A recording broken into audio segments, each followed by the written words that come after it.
السلام علیکم ورحمۃ اللہ وبرکاتہ۔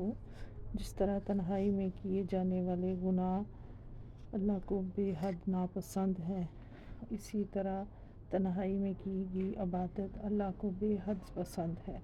جب انسان تنہائی میں بیٹھتا ہے، اپنے گناہوں کو یاد کرتا ہے اور اپنے اللہ کے سامنے گڑ گڑاتا ہے اور روتا ہے اور اپنے اللہ سے اپنے گناہوں کی معافی مانگتا ہے، تو اللہ اسے ضرور معاف کر دیتا ہے۔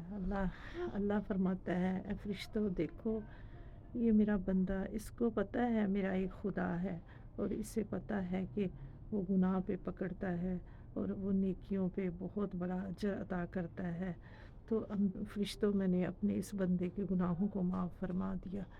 تو اس طرح اللہ کو تنہائی میں کی گئی عبادت بے حد پسند ہے۔ اور آج کل کی تہجد کتنی آسان ہے کہ جب کہ 4 اور 4:30 بجے تہجد کا ٹائم ہوتا ہے تو ہم آسانی سے تہجد ادا کر سکتے ہیں۔ اللہ مجھے بھی اور آپ سب کو تہجد کی توفیق عطا فرمائے، آمین۔